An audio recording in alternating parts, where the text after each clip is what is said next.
আমরা যারা দেব দেবীর পুজো করি, আমরা যারা সনাতনী হিন্দু, দেখবেন যখন দুর্গা পুজো হয়, ষষ্ঠীর দিনে এক রকমের বাজনা বাজে, সপ্তমীর দিনে আরেক রকম, অষ্টমীর দিনে আরেক রকম, নবমীর দিনে আরেক রকম, আর দশমীর দিনে ঠাকুর থাকবে কতক্ষণ, ঠাকুর যাবে বিসর্জন। সেই বিসর্জনের চিন্তা এসে গেছে। এই তৃণমূল কংগ্রেস আর ক্ষমতায় থাকছে না। আমরা জানি একটা মৃত ব্যক্তির যে লাশ, সেই লাশটি যদি আইসিইউ রুমে রেখে দেওয়া হয়, কয়েক ঘন্টা কয়েকদিন মনে হবে সতেজ আছে, শক্তিশালী আছে, জীবিত আছে।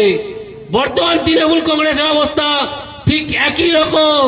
2021-এ চুরি করে, রিগিং করে, ছাপ্পা দিয়ে, ক্রিকেট টিমকে কাজে লাগিয়ে তৃতীয়বারের জন্য 21-এ ক্ষমতায় আসছে। আর 26-এ ভয় নেই। এলাকার সর্বত্র মানুষকে আমরা ভয় দিই। তৃণমূলের কোনো দাদা থাকবে না চুরি করার জন্য, তৃণমূলের কোনো দাদা থাকবে না সন্ত্রাস করার জন্য। ভারতীয় জনতা পার্টির কার্যকর্তা, পশ্চিম বাংলার মা বোনেরা, পশ্চিম বাংলার শিক্ষিত যুবক সমাজ, পশ্চিম বাংলার কৃষক বন্ধু অন্নদাতারা তৈরি হয়ে গেছে।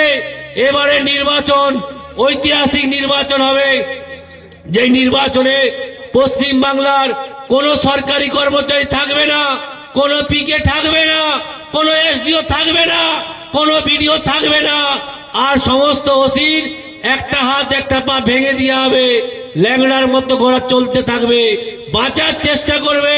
অতএব তৃণমূলকে বাঁচাতে যাবে না, ভিতরে ভিতরে বলবে যে একটা হাত একটা পা, পুনরায় আমাদেরকে বাঁচিয়ে দিন, আমরা বাঁচতে চাই, বিজেপি ক্ষমতায় আসুক আমরা চাই। অনেক অফিসাররা বলতে শুরু করেছে পশ্চিম বাংলায় বিজেপি ক্ষমতায় আসছে, তৃণমূলের ক্ষমতা নেই আটকাবার।